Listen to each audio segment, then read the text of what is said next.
Барыңыздарга салам. Бул Ред подкаст Кызылкаянын үнү.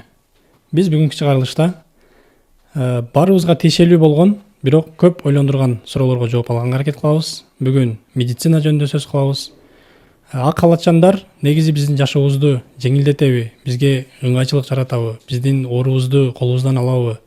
Же ак халатчандардын негизги эле жашоосундагы системага болгон байланыш жана булар биздин медицинадагы Кыргызстандын аймактагы медициналардын азыркы абалы кандай? Жалпы ошолор жөнүндө бүгүн Оразалиев Касым агайдан бүгүн жакшы кенен маек кылабыз. Баарыңыздарды кыйнаган көптөгөн суроолорго жооп аласыздар деген ишеничтебиз. Буюрса бүгүн бул жерде ачык, айкын маек кылабыз. Касым агай, кош келипсиз. Ассаламу алейкум, урматтуу мекендештер, урматтуу көрөрмандар, кош келипсиздер. Кеңиришлешкөнгө даярбыз. Негизи биз сиз жөнүндө көптөн бери билебиз. Сиз медицина кызматында көп жылдан бери тажрыйбаңыз бар жана ийгиликтүү иш алып барып аткан доктор, врачтардын бирөөсүсүз. Биз атайын сиз менен маек курабыз дегенин себеби бүгүнкү биздин чыгарылышта бир гана медицина жөнүндө эмес, сиздик бизнесмен катары дагы алабыз дагы. Бизнес жөнүндө дагы суроолорду беребиз. Жеке өзүңүздүн жашооңуз жөнүндө суроолорду беребиз. Элдин башыны жеген, элди кыйнаган кээ бир катуу суроолорубуз дагы болот. Ошолорду мүмкүн болушунча элге жооп берип, элдин башындагы чоң суроо белгилерди жок кылганга аракет кылайлы. Бул суроолор эмне максатта берилет?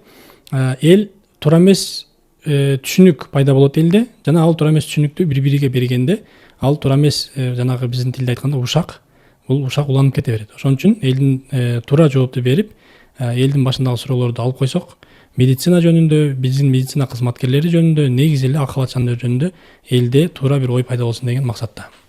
Биздин бүгүнкү чыгарылышты баштаардан алдын негизи сиз өзүңүз жөнүндө бир аз маалымат берип кетсеңиз. Сиз каякта качан төрөлдүңүз эле, каякта окудуңуз, негизги кесибиңиз кантип аталат? Мен Оразалиев Касымбек Шамшидинович 1981-жылы Кызылкая шаарында Акбулак көчөсүндө төрөлгөнмүн. Ата-энем, атам Оразалиев Шамшидин Нишанович, нефтебаза тармагында көп жыл иштеген. Оразалиева Асалхан апам, ал медсестра. Өзү ошол врач боло албай калганына байланыштуу өзүнүн ниет кылган максаттарына балам жетсин деген ойдо баламды окуткан экен. Ошону окудум. 1981-жылы ошол Памфилов атындагы мектеп Кызылкада төрөлүп, анан 1988-жылы Памфилов атындагы орто мектепте окуп, ал жерде аяктагандан кийин 1999-жылы Ошгу медицина факультетине тапшырганбыз. 2005-жылы ошол Ошгу медицина факультетинин врач лечебное дело дегенди бүтүргөнмүн. 2005-жылдан 2007-жылга чейин Ош областтар аралык клиникалык ооруканасында урология тармагында адистештирилген 2 жыл ординатор деп коет, ошону өткөнмүн. Анан 2007-жылдан 2022-жылга чейинки Кызылкая шаарында аймактык ооруканада башында ошо врач, анестезиолог, реаниматолог жетишпегендигине байланыштуу ошол кесипти дагы аркаладык 5 жыл. Анан уролог кесибин дагы чогуу алып кетип, ошол жалпы 18 жыл Кызылкая шаарында эмгек өтөдүм шаардык ооруканада.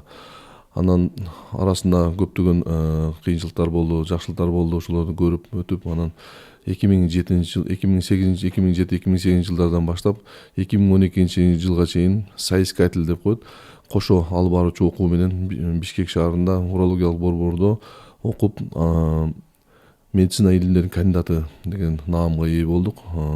Жогорку даражадагы дарыгермин, урологту кесибин аркалап көптөгөн ийгиликтерге жетип атабыз. 2022-жылдан баштап ошол жеке Урамед клиникасын аркалап, бул проект менен өтүп, ошону ачып, мына 3 жылдын жүзү болуп калды. Ошол 2026-жылдын 1 айдан кийин февраль айында уже 3 жыл болот биз ачылганыбызга. Ошо менен элге кызмат кылып, элдин батасын алып атабыз. Мен кимден подкаст алсам дагы, ал адам жөнүндө бир аз изилдеп, ал адамды тааныганга аракет кылып, ким менен сүйлөшүп атам, элге кимди таанытып атам, ошол жөнүндө информация чогултам башында. Мен сиз жөнүндө дагы информация сураганымда, мектепте окуган чагыңызда, мисалы үчүн, өтө тырышчаак экенсиз, жакшы окуганга аракет кылыпсыз. Мисалы үчүн учурлар болгон экен, кээде 4 деген баа алсаңыз, мен эмнеге 4 алдым деп аракет кылып, кайра дагы өжөлөнүп окуп барчу экен элеңиз. Ошол кезде адашпасам өзүңүздүн байкеңиз сизге сабак беришкен эле химиядан. Анан студент жылдарында дагы мисалы үчүн кыйынчылыктар болуптур, башка болуптур. Жанагы эми ал сиздин студентчилигиңиз биздин баягы совет орнундагы кыйынчылык күндөргө туура келген үчүн жанагы студент учурунда шам менен китеп окуган учурларыңыз болуп атыптыр. Ошол негизи эле окуудагы өжөлүгүңүз жана туш болгон кыйынчылыктарыңыз жөнүндө бир аз эстеп кетсеңиз. Окуучу мезгилде мен окуган 81 жылы окууга тапшырганда Павелов орто мектеби Кызылкай шаары боюнча 12 мектеп болгон болсо, ошонун биринчи ордунда турган мектеп болчу. Преподаватель состав аябай күчтүү болчу, мугалимдер. Анан орус класс, обедке чейин орус класстын сменасы болчу, обедтен кийин кыргыз классын кээде алмашкан случайда да болот эле. Мугалимдер өтө күчтүү мугалимдер болот эле, бар эле ошол мезгилде. Көп эстейм, ошол 4 алган болсом, кадимкидей ыйлай ачумун да, ыйлай ачып кайрадан тапшырып, кайрадан ошону 5ке оңдоп, ошентип неметет элем. Бирок классташтарым көп түшүнбөйт эле да, эмнеге мындай депчи. Бирок ошол окууга болгон муктаждык, окууга болгон суусагандыгым өтө күчтүү болгон. Ошону окуганбыз. Анан медициналык факультетке тапшырганда дагы аябай кыйынчылыктар көп болгон. Биринчи жолу мектеп бүтүп эле чоң шаарга баргансың, эч кимди тааныбайсың, көчөлөрүн билбейсиң. Анан окууларда баштаганда эле ошо адамдын биринчи алып келгенде моргко алып келет да. Медицина институтунда медфакка тапшырган окуучуларды, студенттерди биринчи моргко алып келет. Ошол жерде эгер врач боло алабы, боло албайбы деп көрсө сынайт экен, туура эле экен көрсөчү. Ошо моргко киргенде жанагы өлүк көрсөң, ал 2 ай 3 ай турган же болбосо 1 жыл турган формалинде турган кара да, ал мына жөн денеге окшобойт. Ошону көрүп, ошонун алдына кирип карап көргөндөн кийин ошол врач болосуң, болбойсуң, ошол жерден келет экен да сыноочу. Светке өчөт эле. Светке өчкөндө, окуп жүргөндө шам жандырып алып ушул сабакты окуп, эртеси күнгө даярданып барышка туш келет эле. Жана окууда айтпай калыпмын, 6 жыл орус класс окугандан кийин орус класс жабылып калды. Жабылып калганда мектеп учурунда. Анан орус класста окугандарды кааласаңар экинчи мектепке которгула, же болбосо кааласаңар ошо кыргыз класста кала бергиле дегенде, мен ошо шартка байланыштуу кыргыз класста калгам. Кыргыз класста окуганда кичине тилден кыйналганда, себеби 6 жыл только орусча окуп, садикте орусча болгон, мектепте орусча болуп, анан кыргыз класска өткөндө, бирок Аллага шүгүр айтам, ошо өткөнү жакшы болгон экен. Орус класста окуганда кичине пейил, адамдын пейили башкачараак, мындай ата энеге болгон мээр, бир туугандарга болгон мээр деген кыйыныраак болуп калат экен. Ал жерде только сабак окуш керек болду. Жардам беришке деген болбойт экен. Кыргыз класска өткөндөн кийин ал жерде туугандар менен сүйлөшүп, баарлашып, меткенде көрсө жан дүйнө алмашат экен, бири-бириге жардам бериш керек экен деген көп немелер кыргыз класска өткөндөн кийин жакшы неметкен. Анан кайра мединститутка барганда ал жерде кайра орусча болуп кетти да. Кайра орусча болуп кеткенде кайрадан жанагы 6 жыл окуганды эстеп, кайрадан дагы орус класста набивать этип, орусча немелер даярданып окуганга туш келди. Азыр мисалы үчүн мындай бир элде түшүнүк бар. Бул мифпи же чындыкпы, буну сизден сурайлы. Мектепте отличник окугандар, жакшы окугандар, мисалы үчүн көпчүлүк учурда өкмөттүн ишинде иштешет. Ушундай бир түшүнүк бар да. Сиз ушул мифке кошуласызбы? Мисалы үчүн азыр сиздин өзүңүз жеке бизнесиңизди куруп, алдыга мындай сурулуп чыгып атасыз. Көпчүлүк учурда карасак, жакшы окугандардын баардыгы өкмөт ишинде калып, өзүнүн кийинки жашоосунда мындай бирөөгө зависимый болуп калабы, же эркин өзүнчө бир бизнес куруп кете алабы? Эми бул өтө жакшы суроо. Бул адамдын өзүнөн зависит эткен. Ар бир адам өзүнө саморазвитием заниматься эткен адам жакшы окуса деле кийин болбой калышы мүмкүн. Эгер сен өзүңдүн ой максаттарың болбосо, сен онда бирөөлөрдүн ой максаттарын ашырууга башка вариантың жок. Если өзүңдүн ой максаттарың болсо, ол мектепте жакшы окубай деле кийин деле бар бизнесмен болуп кетсе болот. Менимчечи. Мынау азыркы бир аз да клиникаңыз боюнча сүйлөшүп кетели, Урамед клиникасы боюнча. Бул адашпасам Баткен областында же түштүктөбү билбейм, кээ бир жаңы технологиялар жагынан, анан мындай алып барылып аткан иштер жагынан бизде Кыргызстанда эң алгачкылардан болгон бир немелери бар да, жактары бар, жагдайлары бар. Ошонун бир аз клиниканын тарыхы жөнүндө айтып кетсеңиз, буну кантип ачып калдыңыз эле? Ачууда кандай кыйынчылыктар көрдүңүз? Финансовый жагын кантип чечтиңиз? Буну ачканга негизи сизге эң башкы колдоону ким берди? Каяктан бул күчтү таптыңыз? Аябай жакшы суроо. Бул ниеттер болчу башында, кыялдар болчу башында. Кыялдар ниетке айланды. Анан ниеттер барып Аллахтын жардамы менен, Аллах Тааланын жардамы менен максатка айланды. Анан максатты Аллах Таала ушуну орундатты. Урамед клиникасы мен ошо госклиникада иштеп жүргөндө эле ниеттерим да болчу, кыялдарым да болчу. Көптөгөн пациенттерибиз, операцияга муктаж пациенттерибиз, биз только кесип операция кылат болчубуз да. Кесип операция кылгандан кийин ал 15 сантиметр, 20 сантиметр кесебиз. Анан операция кылабыз. Операциядан кийинки сакайышы, жанагынын жаранын бүтүшү аябай кыйын болуп, кээ бир учурда ириңдеп кетип, мындай узак убакыт талап кылчу да. Ошонун акырын изилдеп жүрүп ушул жаныбызда Фергана шаарында ушундай урология боюнча тармак аябай күчтүү болуп атат экен дегенден ал жерге бардым. Алланын жардамы менен барып кирип, ошол жердеги устазы бар, Данияр Ибрагимович деген устаз менен сүйлөшүп, кандай болот пациенттер менен, кандай кылсам, бизден Кыргызстандан көп пациенттер келип атат сиздерге, көрсөм болобу десем, хорошо деп сразу форма берип киргизип көрсөттү. Операция 3 жыл турган ташты, бөйрөктөгү ташты 40 минутка жетпей алып койду. Операция эртеси күнү пациент басып жүрөт, бүс күн үйүнө кетти. Бул жомок болчу да биз үчүнчү. Бир азыр эми өзүгө келип көрүп атабыз, бирок бир 10 жыл мурун бул жомок болчу да. Кантип эле операция болгон болсо, обязательно бир жума жок деген 10 күн жатыш керек болчу да.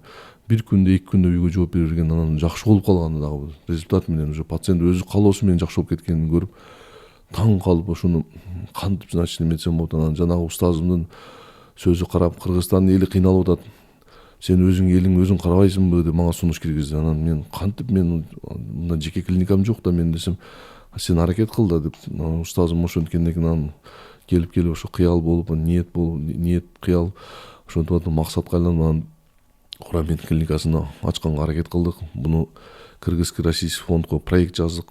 Проектти дагы өткөрүш аябай кыйын экен. Буну Проон деген организация проект жазып берди. Экөөбүз чогуу Проон деген организация менен 2,5 ай чоң бир атлас китебиндей проект жазып чыктык. Ошонун ичинде, ал проекттин ичинде бир эле ошо клиниканын сүрөтү эле эмес, ал жерде бул клиникада канча пациент жатат, бир күндө канча пациент обслуживать этет, бир жумада канча пациент обслуживать этет, анан бир айда кандай болот, анан бир жылда кандай болот, анан кокусу ушундай жумуш кетип аткан маалда мезгилде ковид оорусуга окшош оорулар болуп калса, 2 жыл иштебей 2 айга чейин, 3 айга чейин клиника жабылып калса, ал жанагы алынган суммаларды каяктан төлөнөт, полностью ал жерде расписать этип жазып чыкты да. Ошол проекттер менен Кыргызский российский фондго кайрылдык. Кыргызский российский фонд анан жанагы карап, одобрить этишине деп 2 жылдай убакыт кетти да жанагында. Ага чейин биз ата-энем бизнесмен, ата-энем өмүр бою базарда соодага алектенген кишилер, Кызылкаш шаарындагылар ушу жана жакынкы чөркөмдөгүлөр баардыгы билишет ата-энемди. Базарда, эски базарда соода кылышкан, анан жаңы базарда соода кылышкан. Анан алар дагы менин максатымды колдоп, башында ушу котлованын казышы, зданиянын курулушу көтөрүлүп үстүн жапканга чейин өзүнүн бир туугандарыбыз менен жана ата-энемдин жардамы менен болгон машиналарыбызды, үйлөрүбүздү сатып, ошо менен групп көтөргөндөн кийинки акыбаланын Кыргызский российский фонд проектке кайрылып, анан дагы ушул чоң мына Кыргызстанда бирден бир эң жетишкен высокотехнологичный оборудование деп кой, жогорку технологиялар барлар. Бул Германия, Южный Корея, Турция, Россия жана Кытайдан келген оборудованияларды алып, ошол жерге элге жардам кылайлы, элдин патасын алайлы деп ушу клиниканы куруп, анан ачтык. Аллага чексиз шүгүр айтабыз. Биздин миссиябыз элге жардам кылуу, во благо деп коет орусча. Элге жардам кылуу жана элдин патасын алуу.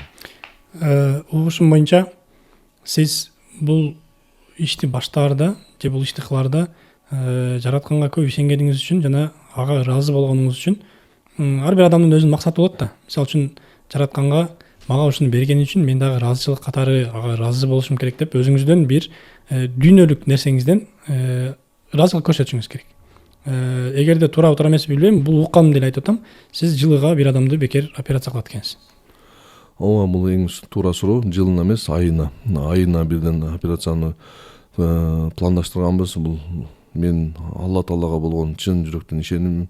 Мен бир ушул жумушубуз проект өткүч 2 жыл чозулуп кеткенде, 2 жылдай өтүп кеткенде бул здания турат, күн ысык, жылыш кетпей атат. Ошол мезгилде анан жакшы устаздарым бар, дамлы устаздарым бар. Ошолор менен сүйлөшүп отурсам, алар айткан, сизден Алла менен договор түзбөйсүзбү дедим. Кандай болот ал десем, сиз түндө тахажжуд намазын окуйсуз, анан я Аллахым, мен ушу өмүрүмдүн аягына чейин колумда жок бейбечара адамдарга бекер операция жасап берем иншаллах, эгерде ушул иштерим жакшы жүрүшкөн болсо деди. Анан дуан кылдым, ушу тахажжудду окудум, намазымды окуп тилеп ошону дуаны кылдым. Анан ал бир шарт менен деди, бирок дамылачы, кандай десем, сиз эгерде байып кеткенде колуңузда болуп бар жок ишиңиз жүрүшүп жакшы болгондон кийин ушул договоруңузга турбай койгон болсоңуз, Аллах таалам кайра алып деле кое берет, сизге эчтеке эмес деди. Ошон үчүн ошол договорго туруп атабыз. Алла менен болгон байланыш, Алла менен ушу 5 убак намаздан чыгып тахажжуд намазы, анан биздин үй бүлөбүз бүт диний үй бүлөдөн ата энем ажы, бир тууган акам ажы, иним дайым мечитте 5 убак намазда ушул жамаат менен да. Анан өзүм дагы ошондоймун, эл билет. Бирок башында андай болчу эмесмин. 2015-жылдан бери ушундай даражага өттүм. Аллага жакын болууга, зикир тартууга дайым ушул. Бул биз врач болгонубуз менен шифаны дагы, оорууну дагы Алла берет экен да. Биз башында адашып ушул биз врачпыз, биз врач дарылай беребиз деп эле ойлоп жүрүпбүз. Ал туура эмес экен. Көрсө эгерде Аллах таалам кааласа берет экен шифаны. Аллах таалам каалабаса бербейт экен шифаны. Ошон үчүн мен ортодо себепкер болойлук деп пациенттерге жылуу мамиле, ар бир сүйлөп келген пациентти жылуу мамиле кылып, ар бирине индивидуальный подход, өзү менен жан дүйнөсү менен бөлүшүп сүйлөшсөң, анан полный сырын айтат экен да. Ошо сырына карап анан дарыласаң, анан жан дүйнөсүн дарыласаң, ошондо анан ичине кетет экен да, жылыш болуп кетет экен.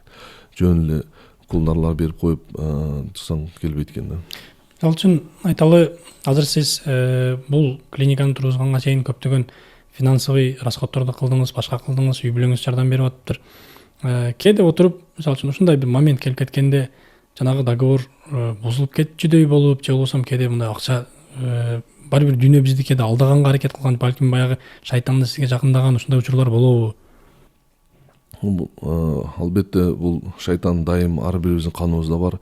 Шайтан дайым берешендикте келип мешайт кылат, бузат, кой депчи. Жок, бирок динден маалыматың жакшы болгондон кийин бул бергениң сеники, тапканың сеники эмес экен деген нерсеге биз айкын жүрөгүбүздөн, чын жүрөгүбүздөн ишендик. Ошо бергениң сеники, тапканың сеники эмес. Канчалык берсең, Аллах таалам ошончо ордуна толтуруп кое берет экен да. Бул аябай кыйын нерсе экен. Биз дагы ушундай сабактарды өтүп атабыз, мына ушу психология боюнча, мамиле боюнча сабактарды өтүп атабыз. Азыркы бүткүл дүйнөлүк стандарттар, дүйнөлүк немеде, аренада эң жакшы нерсе бул доллар же евро эмес экен да. Азыркы дүйнөлүк стандартта бул эң баалуу нерсе бул мамиле экен да. Мамиле, ошол мамиле менен куралат экен бар жокчу. Анан байлык деген, акча деген бул свобода, эркиндик деп коет. Акча деген свобода, эркиндик, но бактылуулук эмес экен да. Бул ошону биз жакшы өздөштүрүп алышыбыз керек экен. Бактылуулук бул жүрөктүн берешендигинде, жакшы мамиле кылганда, жылуу мамиледе ушунда экен да бактылуулук. Акча бул свобода экен да, свобода, эркиндик, бирок ал бактылуулук эмес экен да. Бир аз азыркы биздин Кыргызстаныбыздын медицина тармагы жөнүндө дагы сиз бир топ тажрыйбаңыз бар. Ошол медицина тармагынан бир аз суроолор берейин, аны дагы бир аз ачайлы. Азыркы учурда биздин Кызылкаянын эле аймактык ооруканасын алсак, өзгөрүүлөр бар. Инфраструктура болсун, башка болсун. Ушул өзгөрүүлөрдүн себеби эмне болуп атат? Буга чейин эмнеге өзгөргөн жок? Азыр кандайдыр бир арадагы башкаруу системасы дейбизби, же мындай туура координацияда турабы маселе, же болбосо финансада турабы? Буга чейин эмнеге чечилген жок ал маселелер? Эми оңолуп баштап атат. Бул дагы аябай кыйын суроо. Жетекчилер, буга чейин иштеген жетекчилер да баардыгы эле жакшы эле иштешкен, баардыгы эле аракет кылышкан өз убагында. Бирок негизи азыркы күндө акча медицина тармагына көбүрөөк бөлүнө баштады. Министерство жактан, мамлекет жактан, өлкө башчыбыз дагы көбүрөөк медицина тармагына көңүл бура баштады. Ошол буга чейингилер деле иштешкен, жакшы иштешкен. Анан азыркы немеде ушул Жыргалбек Ибраимович главврач аябай өзү компетентный, өзүнүн үстөнөн иштеген, өзүнүн дайым чоң ареналарда алып жүргөн, анан чоң ушундай сабактарга катышып жүрүп, аракет кылып жүрүп, ошол Ош областта детский Ош Ошко детский больница, областной больницада көп жыл заңдуу врач болуп иштеп жүрүп, ошол жердеги тажрыйбаларын колдонду, жакшы жактарын колдонуп, ушул бүт аймактык оорукананы өтө жогорку деңгээлге алып чыкты да. Өтө жогору киргендеги ошо асфальттарын көрсөңүздөр, приемныйда отделениянын көрсөк, азыр мына поликлиника ремонт болуп атат. Биз тыгыз байланыштабыз, мамилебиз жакшы көрүп, аябай суктанып, дайым мен медицина тармагы өнүккөн болсо мен сүйүнөм да. Азыр неге биздин көптөгөн бейтаптар чет өлкөдөн дарыланат? Мисалы үчүн ошол эле бир мындай биздин баягы жүрөгүбүздү ойгон, элдин жүрөгүн ойгон суроо, бул тамаша иретинде дагы айтылат. Индустар келип биздин медицинадан келип билим алып кетишет да, анан кайра эле барып ошо индустардан биз барып дарыланып келатабыз да. Бул дагы аябай кызыктуу суроо. Бирок ал бизден окуп кеткен индустардан албайбыз лечениени. Алар өзүндө окуган эң кыйындары өздөрүнө окшот. Медицина Индияда эң жогорку деңгээлде.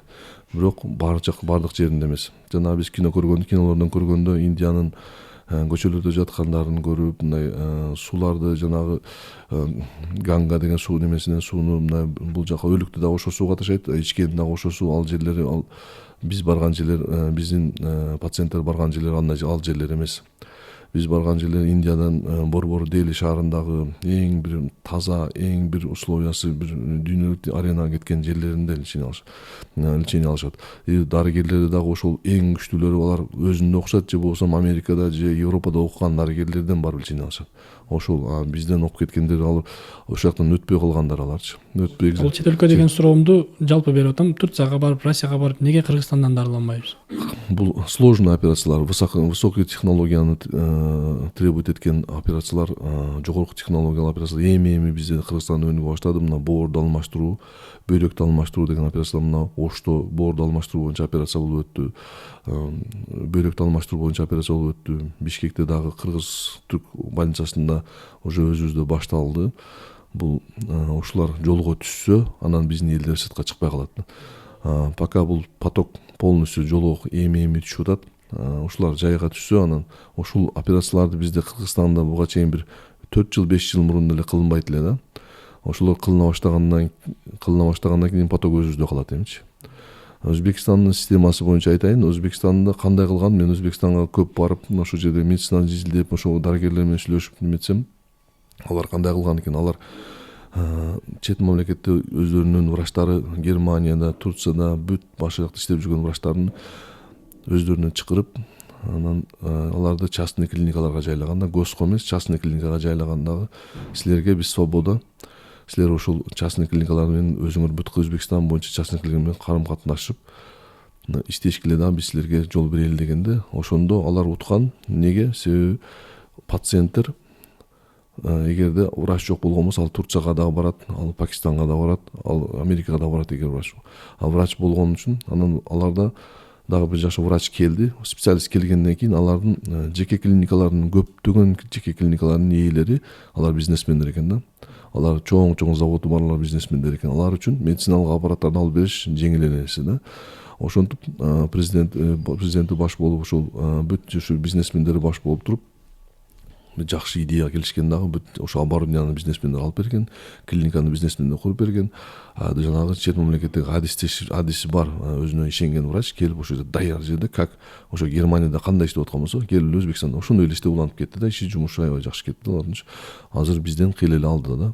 Дагы мындай бир критикалуу сөз бар элдин арасында. Биздин Кыргызстандын медицина тармагы адамды айыкканга жардам бербейт. Бул негизи эле рецепт жазып бергенге эле жарайт дейт да. Бул туура эмес түшүнүк. Бул жерде пациенттерге 3 жактан караш керек да. Бул жерде бир жагы пациенттин өзүнүн жагынан болот, бир жагы дарыгер жагынан болот, анан бир жагы аппараттар жагынан болот да. Ошол 3 тараптуу караганда маселе туура чечилет ошондочу. Кыргызстандын врачтары дагы аябай жакшы, баардык тармагына аракет кылышып атат. Мына биздин кардиология боюнча ушу дүйнө жүзүндө кандай болсо деле, ошондой эле кетет кардиология боюнча. Травматология дагы бүт операциялар биздин мына профессорлорубуз, академиктерибиз жасаган операциялар ушу дүйнө жүзүндө кандай болсо ошондой эле кетип атат. Ушу баардык ошондой эле баардык тармактар дагы уже акырын уже жетип кетип атат. Себеби жеке клиникалар дагы жардамдашып атабыз немечи, мамлекетке жардамдашып, жеке клиникалар дагы ушул мамлекеттик клиникаларда жок болгон аппараттарды жеке клиникаларга алып, ошондо и специалист ошону жеке клиникалар барып, чет мамлекеттерге барып окуп, үйрөнүп келип, ошону кандай болсо ошол жерде дагы ошондой жасаганда, ошондо бири бирибизге жардам берип кетип атабыз. Эми элдерде ар түрдүү ойлор боло берет, бирок Кыргызстандын медицинасы дагы уже кыйла эле алдыга жылып атат. Мисалы үчүн сиздин жеке оюңузду сурайм. Жеке клиникаларда, частный клиникаларда эл барып, мисалы үчүн кайрылганда көпчүлүк учурда дейт, биз керектүү керексиз анализдерди көп тапшырып, анан платный услугалары көп. Булар негизи керекпи, керек эмеспи билбейм. Көпчүлүк частный клиникага барганда биз көпчүлүк учурда көп расход кылып калабыз деген ою бар. Буга канчалык комментарий, кандай ойлойсуз? Туура айтасыздар, бирок ден соолукка деген аябаш керек менин оюмча. Мына дүйнө жүзү боюнча көрсөңүздөр, биздин жакынкы эле Россия Федерациясында дүйнө жүзүндө көп неме кылганда алар ар 6 ай сайын чекап өтүп түшөт. Ар 6 ай сайын чекап өтүп туруп, өзүнүн ден соолугуна кам көрүшүп, керек эмеспи УЗИден өтүшөт. Бүт анализдерди тапшырышат, алар бүт тапшырышат, бирок аларда система башкача. Соцфонд иштеген жумушунан акча кармалат дагы, барып чекап өтө берет. Ошол анан иштеген жумушу жака клиникага акчаны которуп коет да, ошондо бул иштеген жумушчу канча акча кеткенин, канча ден соолугуна кеткенин билбей калат да. Бизде дагы Кыргызстанда эми ушул система менин оюмча акырындап келет. Ошондо пациент өзү төлөп калбайт да. Анан кийинкиси пациент акчасын, ден соолук аябаш керек менин оюмчачы.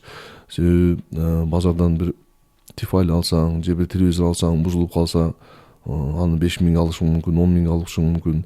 Ал бузулуп калган болсо, кайгырбай эле алып барып ремонтко тапшырып көрөт. Болсо болбосо кайра да башка ала берет. Бирок ден соолугуна бир 5 миң, 10 миң сарптаган болсо, бул мындай элибизге трагедия да, бул жаман кыйын, ден соолукка көп кетип калды. Мен бул ошол акчанын ордуна балама берсем болот эле, контракт төлөсөм болот эле деп башкача ойлорду салат да шайтан ойгочу. Бирок урматтуу элибиз, ден соолугуңузга аябаңыздар. Ден соолук бул эң баалуу нерсе. Бул биздин көзүбүздүн көрүп турганы, кулагыбыздын угуп турганы, жүрөгүбүздүн согуп турганы, бул эң бир жетишсиз баалуулуктан.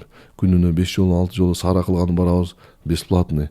Ошол бир жолу сара кылганы барганы гемодиализге канча мамлекет, канча деген ошол акчаларды коротот. Ошол бир сара кылганга 5 миң сом мамлекет коротот ошол пациенткечи. Ошон үчүн урматтуу элге кайрылат элем, ден соолугуңуздарга аябаңыздар, текшерилип кое бериңиздер. Чекап өткөн бул сиздерге өзүңүздөргө ден соолугуңуздарга жакшы. Көп оорулар ошол текшерип атканда чыгып калып атат.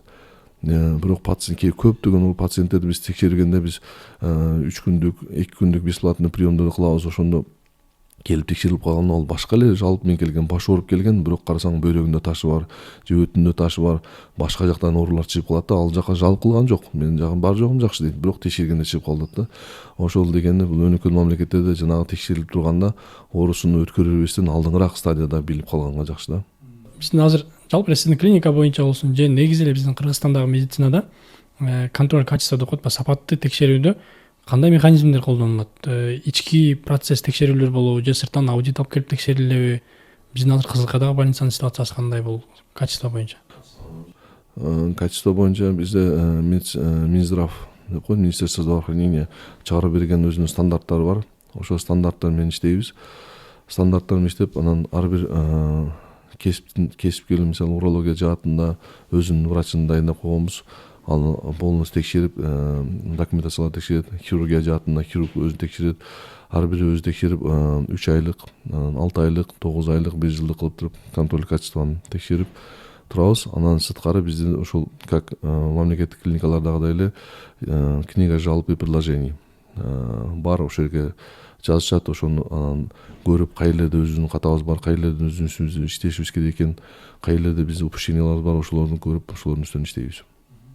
Мына азыр элдин эң чоң көйгөйү дейбизби, же эл дайыма эле туш болгон бир көйгөй ооруканалардагы очередь маселелери болсун, мындай элди чындап эле уже мындай неме кылып берген да, өзүнөн чыгарып бергенчи. ошол маселенин чечилүүсүн азыр мисалы үчүн биякта жанагы талондор пайда болуп баштады биздин КЗКда, бул буга чейин жок эле. Негизи эле бул маселени чечиштин конкреттүү бир жолу барбы же срок барбы, кайсы убакта чечилет, эл качан ушул көйгөйдөн кутулат? Туура суроо, бирок эл көбөйүп атат, ошону дагы эске алыш керек. Мамлекеттик ооруканалар ошондой эле санда, ошондой эле количестводо иштешип атат. Дарыгерлер, медайымдар, кичи медайымдар ошондой количество иштеп атат, бирок эл көбөйүп атат. Бизде мурда 5 миллион калкыбыз болсо, азыр 6,5 миллион калкыбыз, 7 миллион калкка кетип атат. Бирок сотрудниктердин саны ошол эле бойдон калып атканы үчүн көптөгөн ошо поликлиникаларда, мамлекеттик больницаларда очередь болуп атат. Бирок талонну система кылып жакшы, азыр мен жакында эметтим. Система жакшы орунга коюшуп атыптыр. Электрондуу очередь ошо поликлиникасынан эле өзү жашаган ФАПтанбы врач электрондуу очередке коет экен. Ошо электрондуу очередь менен барып эле кайрылышып өзүнүн жалоптарын айтышып чечип кетишип атат экен. Анан дагы бир биздин Кыргызстандын системасы да болчу. Мен Россияга, Москва шаарына окууга барганда, Россия Федерациясы Москва шаарына окууга барып, ал жердеги биздин кыргызстандык дарыгерлер менен ошол жакта иштешет, ошолор менен сүйлөшсөм, ал жакта орустардын 5 саат, 6 саат очередь күтүп анан дарыгерге киришет экен да. Бул аябай чоң 3 саат, 4 саат күтүшөт экен. Ошондо аларда мамлекеттин бесплатный прием болот экен. Ошол бесплатный мамлекеттин больницасында и платный прием бар экен. Ошондо кетип атканда арадан 10 пациентти бесплатный киргизгенден арадан платный пациент киргизет экен. Ошол эле мамлекеттин больницасында. Бирок ошол платный пациенттер төлөп кирип кетип атам, жанагы элдерден кечирим сурап кечиресиздер, мен кирип чыгайын деп өзү төлөгөн акча болсомчу, төлөп да элден кечирим сурап кирип кетет экен. Анан элинин сабырына мен аябай таң калдым да. 5 саат, 6 саат дарыгерди күтүп, дарыгерге кирип прием кылып өзү кетет экен. Ошого сабыры жетет экен да. Биздин элдерибиздин сабыры 10 минутка же 15 минутка максимум жетет, анан ашчага жетпейт да. Ошого эмнеге деген Москвада дагы аябай поток көп, Москвадагы бүт мегаполис бар жоктон ошо Россия Федерациясынан келип жашашат, башка бүт Центральная Азия, тиягы Пакистандардан келишип бардыгы кайрылган үчүн Москванын өзүнүн больницалары дагы полностью справляться этиш кыйын экен да, баягы пациенттер мененчи. Ошон үчүн бирок сабыр жетет экен. Мен айтайын дегеним ошо элибиз, урматтуу биздин көрөрмандар, сабырдуураак болсок, күтсөк, врачтарды, дарыгерлерди сыйласак, себеби ар бир дарыгер өзү пациентим жакшы болсо экен, ушуну жакшыраак жардам кылсам экен деген жакшы ниет менен чыгат баардык эле дарыгерлерчи. Азыр мына элдин арасында жанагы экономикалык абалын айтайлы же социалдык абалын айтайлы, эл баардыгы бир эмес, 5 кол тең эмес дегендей. Аз камсыз болгон үй бүлөлөр бар да. Булар мамлекеттен деле кээде балким жардам алгандары бар, албаганы бар. Частный клиникаларды ойлосок, алар үчүн бул недоступный нерсеби? Мисалы үчүн частный клиника деген бул акчаң менен келесиң, дарыланып кетесиң. Бул деген эми баягы аз камсыз болгон үй бүлөлөр частный клиника көрө албайт деген нерсеби?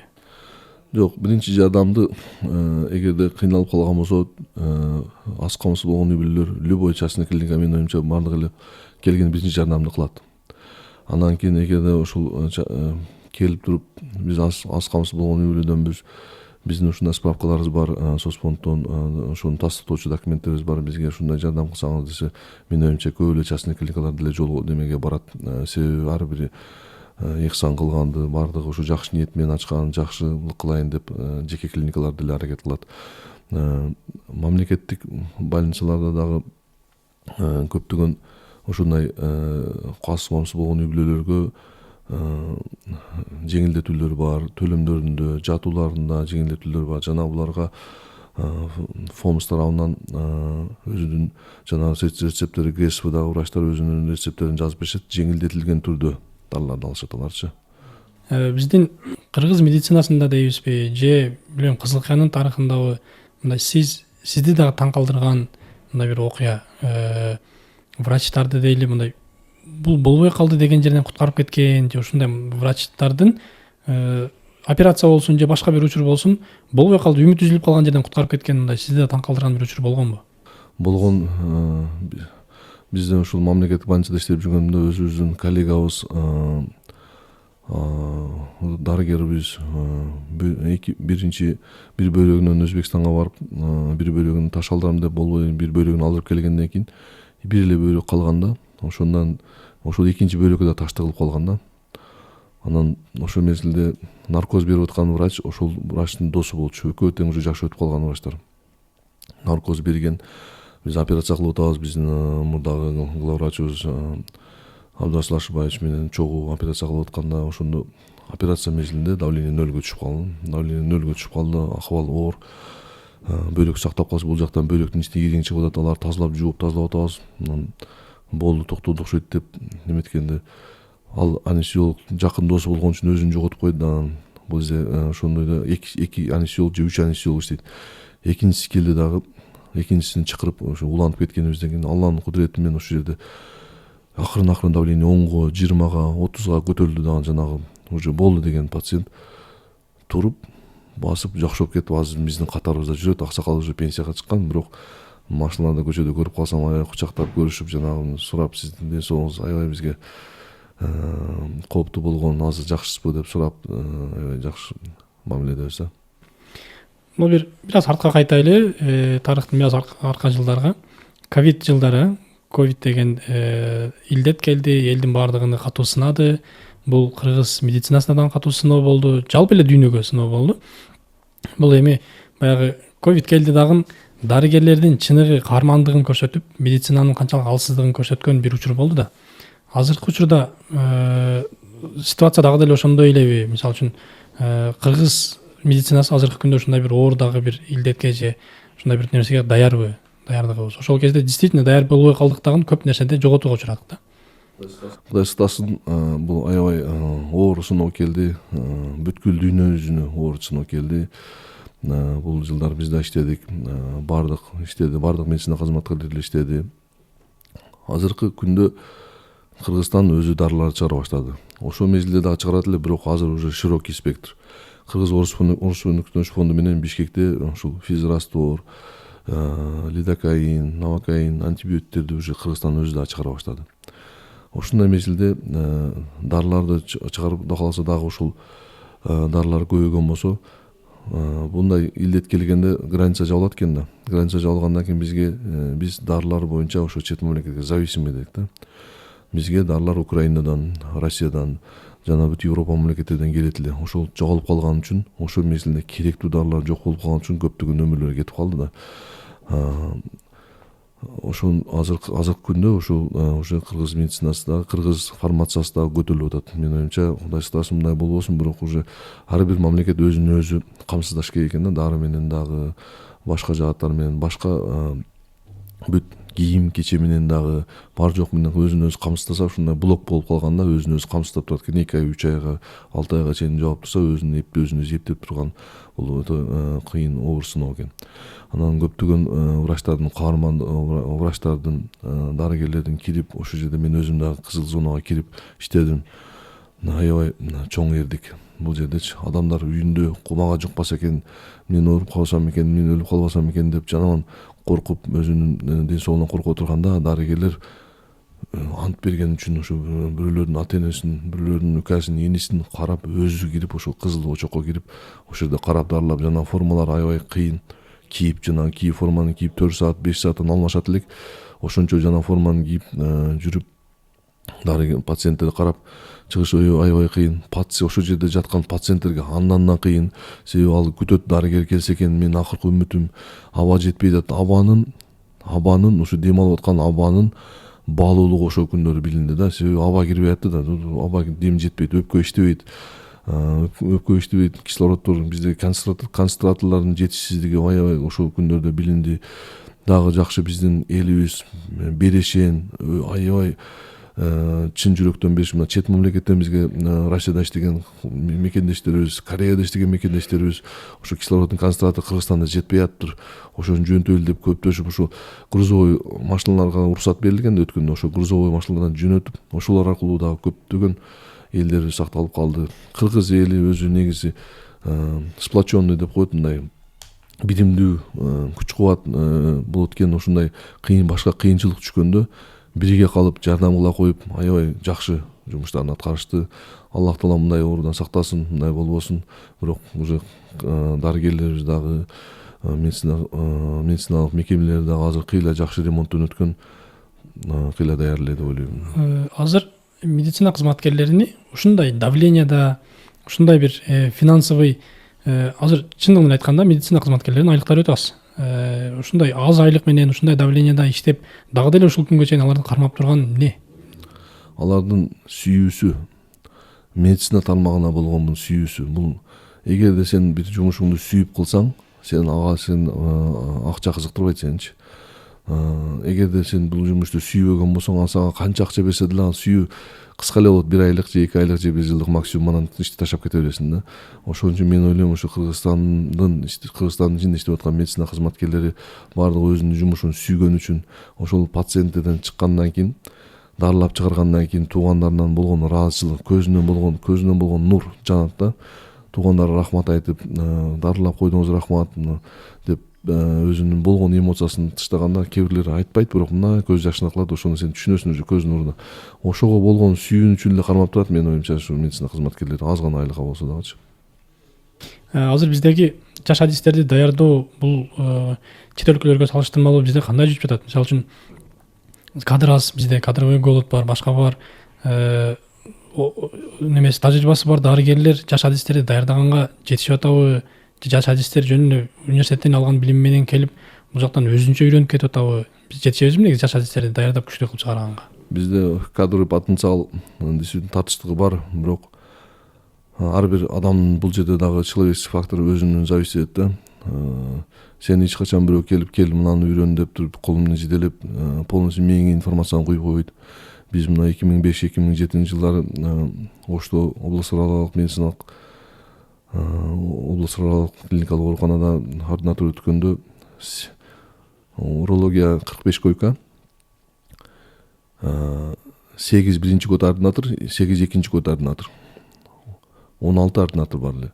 Бир күндө бир ординатор бир операцияга келет, болду. Эртеден кечке чейин ошол ординатор келет, болду.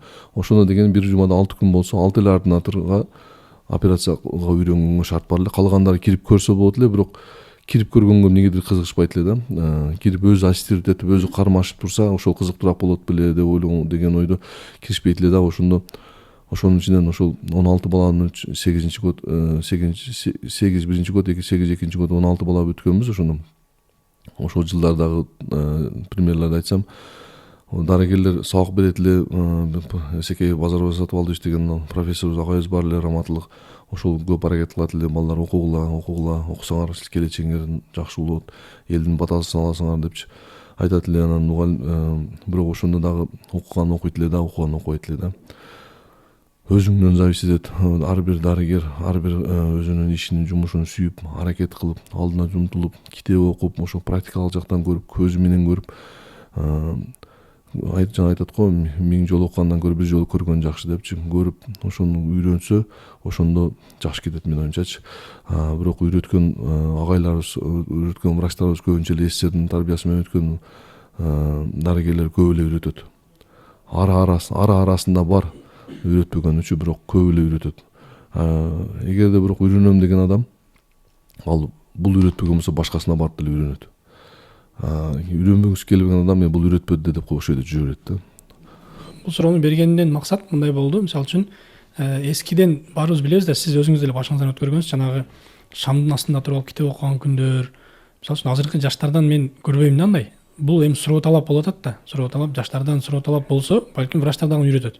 Бирок азыркы жаштарды карасаң, мисалы үчүн жөн эле университетке же болбосо колледжине келип убактын өткөрүп, менин убактым бүттү деп ата энесине барып галочканы коюп эле, эми эртеңки күнүбүз кандай болот? Буларды биз мисалы үчүн эртең ушулардын колуна түшөбүз да.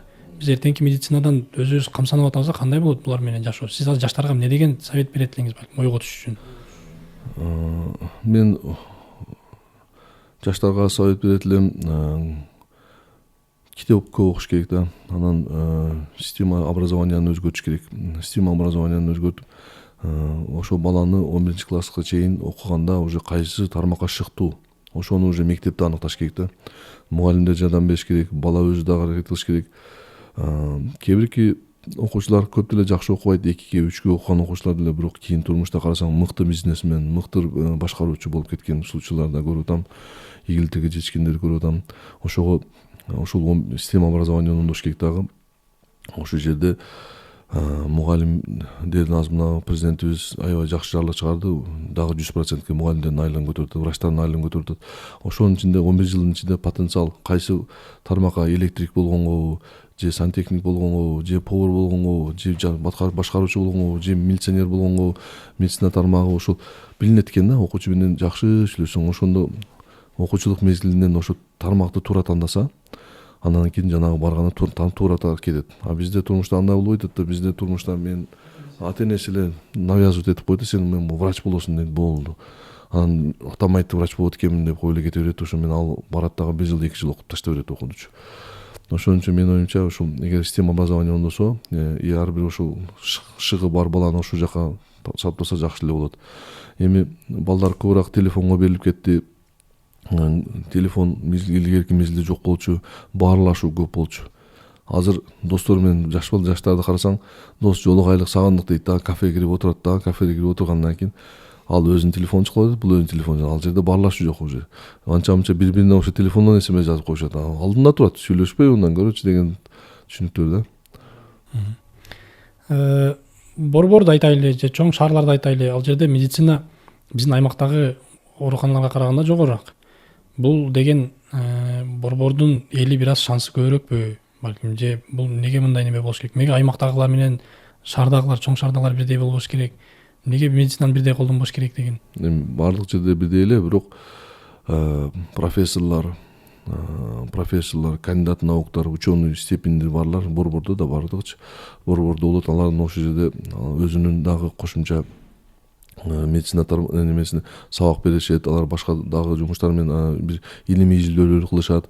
Ошолор ошондой потенциалы бар жогорку маалыматтуу, жогорку технологиялык аппараттар дагы ошол жака коюлат да, ошон үчүнчү. Бирок азыркы мезгилде уже аракет кылып атат медицина тармагы региондорго, третичный уровень деп коет, ошо региондорго аппараттарды алганга. Азыркы эле ушул күндөрдө ушу Кызылкай аймактык ооруканасында дагы чоң жогорку технологиялуу Бишкекте кандай аппаратура болсо ошондой аппараттар алынды. Жакынкы Кадамжай шаарына дагы жакын күндө ушул лапароскопия стойкалар, көптөгөн абонент медициналык жогорку технологиялуу аппараттар алынды. Томографиялар коюлду. Мисалы бир 10 жыл мурун эле томография деген только Ошто, Бишкекте болчу да, азыр уже региондо Кадамжайда. Мына азыр жакын күндөрү Кызылкай аймактык ооруканасында дагы томография коюлду. Бирок ошо установка кылып жумушка кирген болсо дагы бул аябай элге жакшы болот. Ошко барыш керек, томографияга түшүшүн деп жанагындай кыйын акыбалда, оор акыбалда туман болот, жол жаман болот, ошондой мезгилдерде өзүбүздө жакшы болсо жакшы. Уже мамлекет дагы региондорго бүт аппараттарды бөлүп атат азыр. Биздеги кадр жетишпестиги бул бир эле мына медицина кызматкерлери же медицина системасынын ичинен эмес, сырттан дагы байкалып атат да, элдин арасынан деле. Бул медицина кызматкерлеринин ал жака барбай жатканынын себеби эмне? Шарттын жетишсиздигиби же айлыктан көбүнчөбү? Менин оюмча региондорго медицина кызматкерлери барыш үчүн ментор болуш керек ал жердечи. Ментор дегени сени үйрөтө турган устаз болуш керек да. Мисалы ординатор бүттү, ординаторду Лейлик айда берди, Лейликке же Баткенин биржекесине айда берди.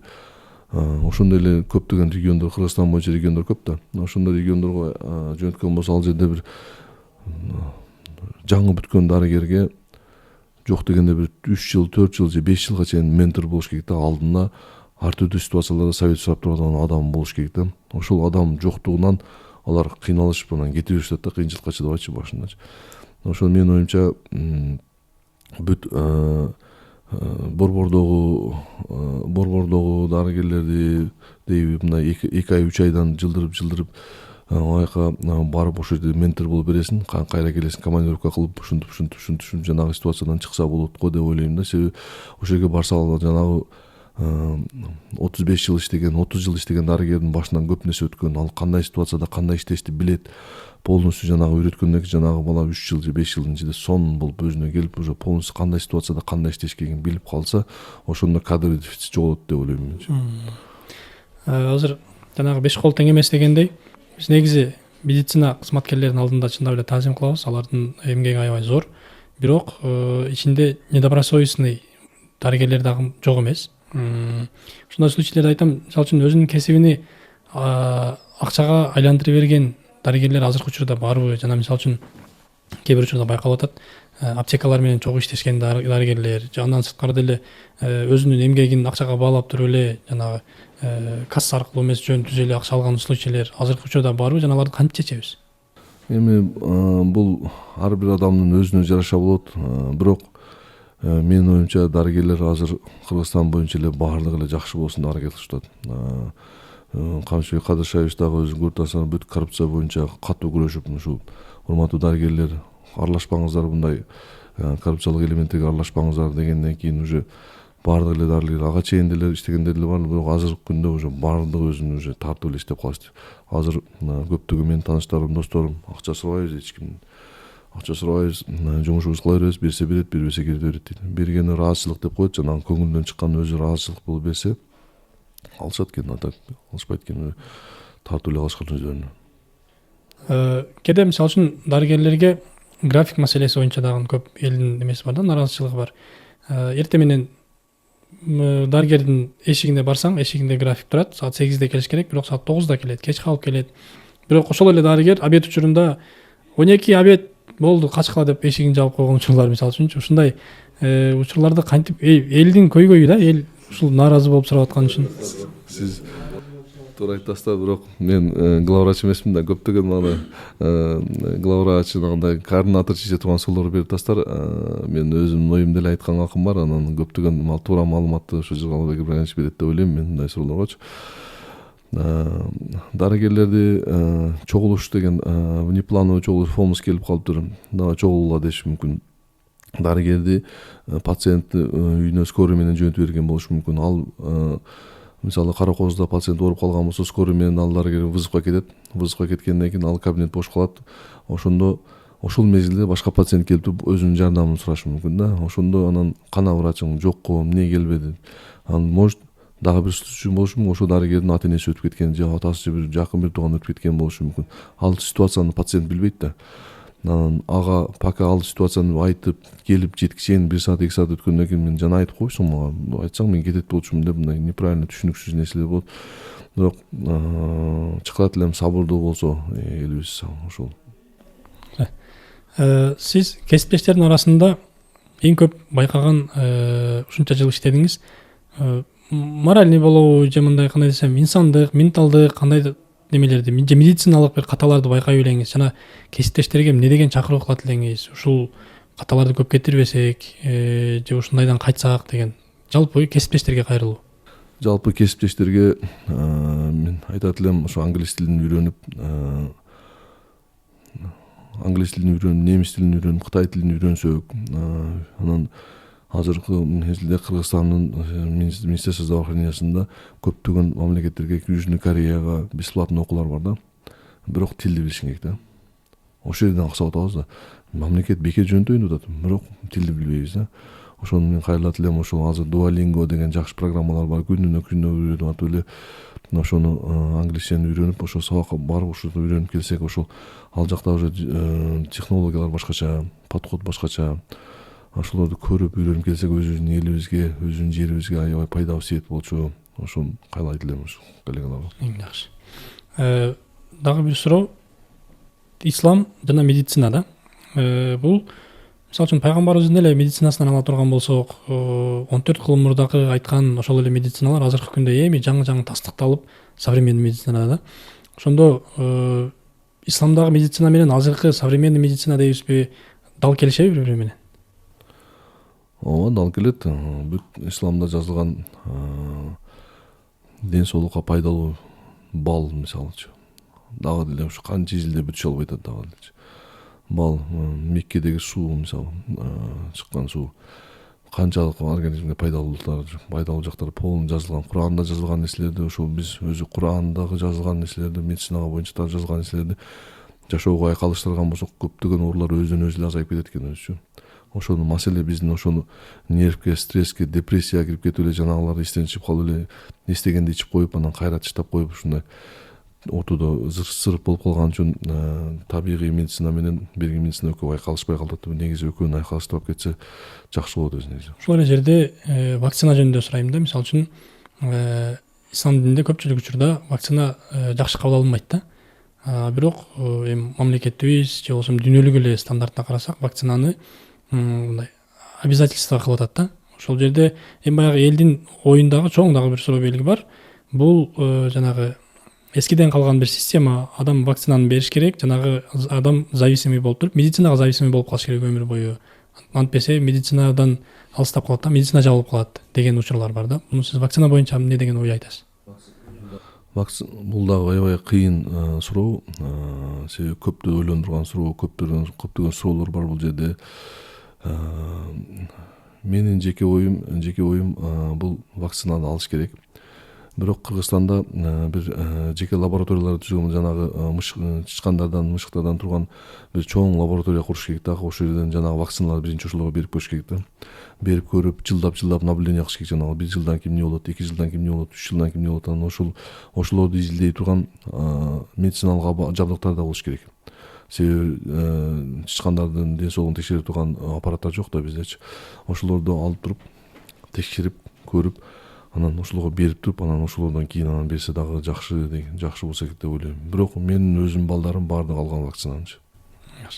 Жана чекап маселеси жөнүндө сүйлөшүп кеттик. Азыр эл сиз айткандай эле машинасын өтө сонун карайт да, мисалы үчүн техосмотрго барат, башка кылат. Анан жанагы медицина өзүнүн ден соолугуна келгенде акыркы учурда барат да, ооруп болбой калган, уже болбой калды, мына тишимди карап кой, мисалы үчүн, же болбосо бөйрөгүм болбой калды, башка болбой калды. Ошондо элди чекапка чакырыш үчүн биз мындай грамотно кылып, кыска кылып кантип түшүндүрүп бере алат элеңиз? Эл эмнеге келиш керек өзү чекапты? Эл ошол ден соолугунун алдын ала кандай экенин, кандай акыбалда экенин билиш үчүн чекапка келиш керек да.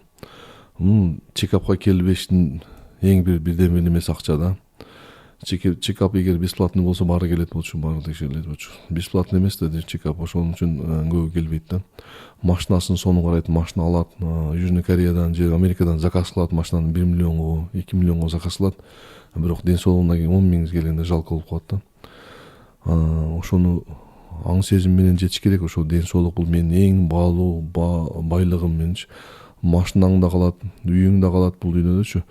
Ден соолук болсо көбүрөөк жашайсың да. Мисалы байлык менен, машинаң менен, кымбат балык менен 60 жыл жашаган болсоң же 40 жыл жашаган болсоң, ден соолугуң кам көрүп жашасаң, может 60 жыл, может 80 жыл Аллах Таалам берген жашоодо көбүрөөк жашайсың, татыктуу оорубай жашайсың да.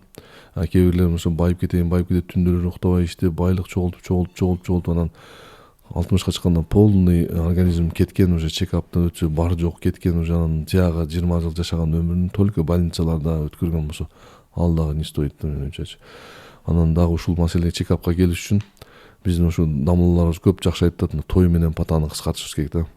Той менен патаны кыскартса, расходторду минималдаштырса, мамлекеттен ошо как положено ошо тойго мынданча кетет болду деп приказ чыгарып койсо, ошондо той менен патага аз кеткенде, ошондо үйдө кичине бюджет пайда болот дагы. Ошондо бир семьяда 6 адам болгон болсо, ошо 6 тең барып чекап өткөнгө кичине финанс болот деп ойлойм да.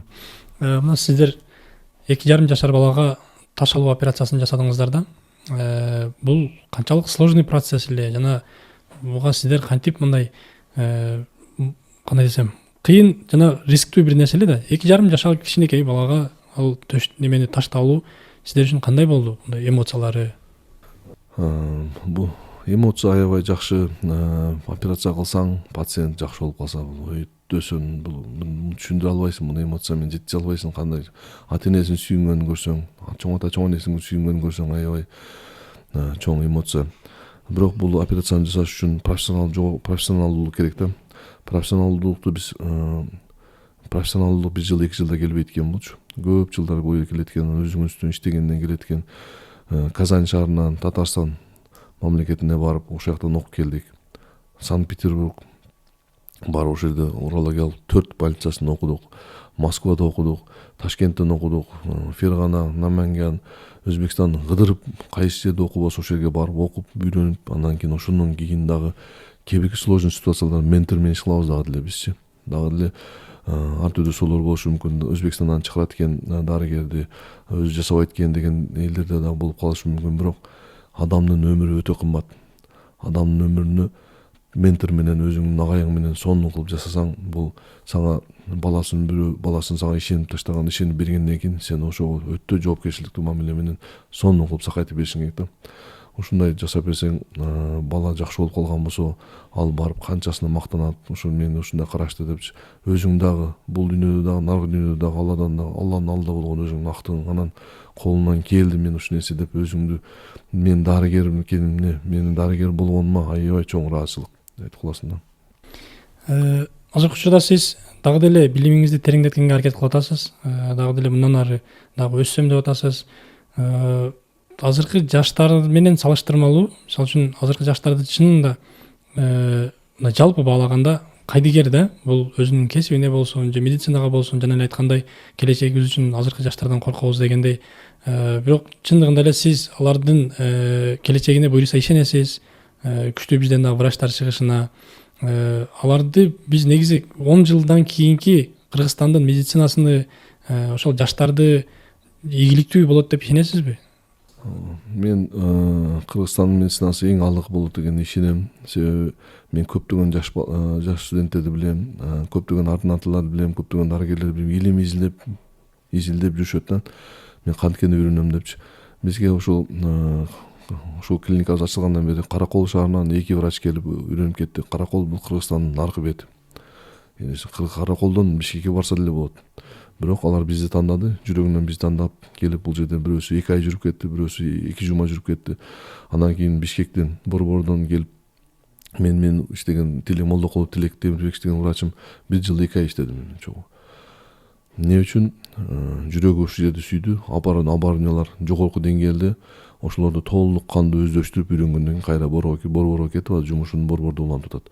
Мен ойлойм ушул азыркы жаштардын ичинен дагы кимиси кызыккан болсо, кимиси ушул өзүнүн кесибинин специалисти, өзүнүн кесибинин мыктысы боло турган болсо, ал ушул жерде өзүнө жараша ментор мыктысын Аллах таала анын жүрөгүнө салат, анан ошол жерге барып үйрөнөт, анан ошентип Кыргызстандын медицинасы алдыга эле кетет менин оюмчачы. Биз баардык чыгарылышта бул суроону ар бир биздин катышуучуларга беребиз. Бир күн келип сиз эртең менен ойгонсоңуз, Кыргызстандын президенти болуп калсаңыз, биринчи киши болуп калсаңыз, биринчи кайсы тармакты өстүрөт элеңиз, кайсы тармактан баштап Кыргызстандын өнүп өрүшүнө салым кошот элеңиз? Бул аябай кыйын суроо. Президент болуп калсаң деген. Бүгүн эле ушул президенттин немеси подкастын көрүп калдым эле. Мурда мен президент болот элем деген кыялым болсо дейт азыр биздин урматтуу Садыр Нуркожоевич, азыркы менин ниетим Кыргызстанды биринчи топ 10тага киргизсем деген көрүп аябай суктандым. Жакынкы бир 2030-жылда хотя бы 50-күнчүгө чейин киргизейин деген аябай көп суктандым. Ошондой мен деле ошол өзүмдүн кыялдарым бар. Ошондой эгерде президент болуп калсам биринчи мектеп тарбиясынан, детсадтан, балдар бакчасынан, ошо мектептен баштайт болчумун. Биз көптөн көрүп, Южный Кореянын системасын көрүп, аябай мен суктанам да, көрүп наблюдать этем. Ошо ал жерде биринчи ушул детсадтан баштап эле бири-бириге болгон мамилени, мээримдүүлүктү балдарга берет экен да. Мектепте деле көп деле сабакты окутуп кыйнабастан кайсы жака шыктуу, ошол шыктуу жагынан ушул жака бөлүп, ошо менен аракет кылып, ошондо уже 11-класс бүткөнгө чейин эле бөлүштүрүп экен, ким кайсы тармакка кетет, кандай болуп кетет. Ошондо анан жанагы мамилелерди биз азыр мына бизнес тармагына келип, анан окуп атабыз мамилелерди. Алар уже мектепте эле уже бала бакчасында мамилелер үйрөтүп койдун, адам менен адам мамилеси үйрөткөн. Алардын дини кандай экенин билбейм, бирок биздин динде бир адамдын көңүлү бул Кабылатулладан дагы бийигирээк турат деген. Ошо эч ким көңүлүн оорутпаш керек бул дүйнөдө. Жакшылык кылыш керек. Ошо эгерде ошол тарбия садикте жакшы болгонсо, бала бакчасында жакшы болгонсо, мектепте жакшы болгон болсо, ал мыкты специалист болот. Мыкты специалист болгондон кийин ошо мамлекетти көтөрөт ал. Кайсы тармагында болбосун. Анан мен ошо айтат элем, ошо акыл тарбия, дене тарбия жана рухий тарбия деп коет да. Ушунун үстүнөн ушу жаштарыбызга көп насаат айтат элем, ушунун үстүнөн иштеңиздер. Акыл тарбия бул биздин китеп окуганыбыз, берешендигибиз, ошо мээни өстүрө турган оюндар бар. Оны жана кубик Рубик чогулткан деле ошол мээни өстүрөт экен. Өзүнүн ошо уруксат берилген оюндар менен акыл тарбияны иштеш керек. Анан дене тарбияга бул спорт жана көнүгүү жана басуу. Мен жанагы бир жакшы подкаст чыгардым эле, жүрөк керек болсо басыш керек деген. 40 000ден ашуу просмотр алды, эч кандай таргетсиз, эч кандай эмес. Жүрөк керек болсо басыш керек. биздин элибиз азыр ушу туура эмес тамак жегендиктен, баспагандыктан аябай көп ооруларыбыз көбөйүп кетти. Эмне үчүн бүт ооруканалар көбөйүп атат, ооруканаларга оорулар көбөйүп атат. Биз биз өзүбүздө турбайбы? Маселени өзүбүздөн чечиш керек экен. Ошо дене тарбияны кылсак, акыл тарбияны кылсак, анан рухий тарбия, ушул үч тарбияны бирге алып кетсек, анан ошондо биз оорубайбыз да, урматтуу элибиз, урматтуу көрөрмандар. Ошону жакшы аң сезимге алышыбыз керек. Биз кандай спорт менен бир жума заниматься, бир күн бүгүн жакшы волейбол ойноп коебуз, ошо менен бир жума жүрө беребиз да, кийинки жума ойноп коебуз. Туура эмес алчы. Ал күнүнө 7,5 километр, 7 километрден 7,5 километрге 10.000 кадам. 10.000 кадам күнүнө басыш керек экен адамчы. Биз азыр техника өнүккөндөн машина менен, чайкананын оозуна чейин машина менен, үйдүн оозуна чейин машина менен басуу деген жок. Рухий тарбия, берешендик адам берешен болгондо жүрөк пейил кенен болот экен да. Пейил кенен болсо адамдарга жакшылык кылат экен, бири-бирине жакшы сүйлөйт экен, садака берет экен. Садака бири-бирине жакшы сүйлөп, биздин пайгамбарыбыз саллаллаху алейхи вассалам эмне деген, ушу хотя бы ушу курманын жарымын болсо да бер деген да. Биз андай заманда, биз азыр кеңирчилик заманда жашайбыз, биз Кудайга шүгүр заманда жашайбыз. Кеңири заманда ушу акыл тарбия, дене тарбия, рухий тарбияны үчөөнү бирге алып кетсек, биздин мээбиз аябай жакшы иштейт. Биздин немебиз, азыр элибиз 80% элибиз слышали менен жашайт да. Психология боюнча слышали менен жашаганы, ал укканы менен жашайт да. Бирөө мындай болуптур, мындай болуптур десе эле болду, ошо менен кете берет да. 13% калкыбыз слышали и видели деп коет экен да. Укканын анан көргөнүн салыштырат экен. Бирок нуждается в признании. Бирок ошол бирдеке жакшылык кылса да мени айтса экен дейт экен да. Анан кийинки 2% эл умный, анан кийинки мудрый, анан кийин 2% счастливый деп коет экен. Эң бактылуу адамдар. Мудрый менен счастливый болушубуз керек экен да. Биз бирөөгө жакшылык кылдыкпы? Биз андан күтпөшүбүз керек экен. Биз Алладан күтүшүбүз керек экен. Биз бендерге капа болуп, бенде мындай деп койду, мындай астына комментарий жазып койду эмес. Жок, биз Алла менен байланышты көрүп атабыз. Билим Майнаевдин көп немелерин көрөбүз. Аябай жакшы. Мен Аллага болгон ишеничим, бендеге ишенбейм, Аллага ишенем. Аябай ушуну иштесек, мына дене тарбия, акыл тарбия, рухий тарбия, дагы да айтам, көрөрмандар, ушуну чогуу алып кетиңиздер, үчөөнү. Алып кетпесеңиздер болбойт. Бул ден соолукту канчалык дарыгерлер аракет кылат. Мисалы сиздер ооруп келесиздер, ооруп келгенде дарыгер 10 күн аракет кылат. Аракет кылып кичине ондогондон кийин үйгө баргандан кийин ошол мораль, ошол напсын үйгө барганда ошол жанагы кредит, насыяларды алып алган, үйдө караса проблема, ошолор менен кирип туруп кайра эле ошо ооруган, кайра эле ошол ситуацияга түшүп калат да. Андан дагы 2 айдан кийин мен болбой атам го деп, может башка врачка барат. Ал бул маселе өзүнүн ичинде турбайбы? Ошонун ичин ондош керек, напсты ондош керек, напсты башкарыш керек. Анан жанагы урушпаш керек экен да, бул дүйнөдө эч ким мененчи, эч ким менен урушпаш керек. Даже мына көчөдө кетип атканда машинанын өтүп кетип атасың, сени бирөө кысып өтүп кеткен болсо дагы азырынча бул шашылыш окшойт. Бул может ата-энеси ооруп атат, бир жака кетип аткан окшойт деп эле. Биздин жаштарыбыз андай кылбайт, аркасынан сразу кысып өтүп, сен эмне башың иштейби, карабайсың жолуң, көзүң барбы деп урушуп, жанагы жерде урушуп кетет дагы. Бирок ошол кетип атканда сен андан кийинки важный встречага кетип аткан болсоң, сен ошол жерде моральга кирип кеттиң дагы, напсың башкара албай кирип кеттиң да, тияка барып туруп оюңду толук айта албай калып, ошо проекттин профукт этип калтырып коюшуң мүмкүн да. Ошон үчүн урматтуу жаштарга айтат элем мен, урушпаңыздар, эч ким менен гыйбат кылбаңыздар. Бир только бири-бирибизге жакшылык кылайлык, бири-бирибизге жакшылык кылайлык. Эгер жакшылык кыла албасаң эчтеке кылба анда, хотя бы ошо мешайт кылба ошо кылганыңа. Анан бирөөнүн ийгилигине жеткен ийгилигине сүйүнүш керек экен да. Бул ошол көптөгөн сабактарды окуп үйрөндүк. Сүйүнсөң, эгерде бирөөнүн ийгилигине сүйүнсөң, сага да ошондой сүйүнчүлүк келет экен да. Азыр бизде кандай бирөө квартира алып туруп Бишкектен деген болсо, кайсы болуп алыптыр экен, кантип алды экен, бул жерден турулады экен. Жок, сен ая кызыксыз сагачы, сен Алла таалам билет ага, рызкыны сен бербегенден кийин, Алла бергенден кийин сен эмне кыласың аягына аралашып? Лучше сүйүн, ушунчалык чын жүрөгүңдөн сүйүн, өзүң алгандай сүйүнсөңчү, Алла таалам сага да берет экен да. Бул аябай жакшы нерсе экен. Анан бизде ушул частный клиникаларда, жеке клиникаларда кээде бир пациент келбей калат, кээде келет. Госклиникаларда поток бирдей эле, себеби ал жерде мамлекеттен жеңилдик бар деген нерсе да. Бизде ошо бир жума поток келбей калды эле, мен ошо психолог менен сүйлөшүп, намулар менен сүйлөшсөм, ал сиз пейлиңиз кенен кылыңыз, сиз зикириңизди көбөйтүңүз, намазыңызды көбөйтүңүз, сизде значит өзүңүздө проблема болуп атат экен. Эл келбей атканбыз. Энергетический потенциал деп коет. Жана көп сабактарды окусаңыздар, энергиясы бийик адамдар келип кайрылат экен да. Өзүңүздөр көрөсүздөр. Миллионерлер сүйлөшөт да, байкасаңыздар. Анан ошо энергетический потенциал, бир энергияң бийик болсо, ошондой энергияң бийик адамдар менен сүйлөшөт экенсиң, и энергия притягивать эткен, ошол энергиясы бийик адамга пациенттер келет экен да. Энергиясы түшүп кеткен адамга пациент келбейт экен да. Анан ошол жерде дуа кылышты үйрөттү. Я Аллахым, ошол психолог үйрөттү. Я Аллахым, бүт клиникалардын жумушун жүргүз. Я Аллахым, бүт кыйналып аткан адамдарга жардам бер. Ошолордун катарында бизге да жардам бер деген. Бул өтө бир күчтүү психологиялык мааниси бар нерсе экен. Ошону кылгандан кийин менин жумушум аябай алга кетти. Пейил кенен болду. Кыргыз мен жеке мурдагы 3 жыл 4 жыл мурдагы Касым башка, азыркы Касым менин оюмча башка. Эл тараза, эл билет. Эл көрүп атат аз мамиледи. Бул жерде дарыланып кеткен пациенттер өзүнүн ыраазычтарын жазышып, туугандарын айтышып неметишет. Анан мурдагы Касым боюнча кичине ар түрдүү комментарийлер болушу мүмкүн, бирок азыркы Касым башка да. Сизге убакыт бөлүп биз менен маек курганыңыз үчүн чоң рахмат. Карьераңызда чоң ийгиликтерди каалайбыз. Мындан ары Кыргызстандын, жалпы эле дүйнөнүн көптөгөн проблемаларын чече турган жакшы бир докторский жактайсыз жана көптөгөн азыркы бизде дагы деле чечилбей турган проблемаларды чечесиз деген үмүттөбүз. Биздин ишеничибиз толук.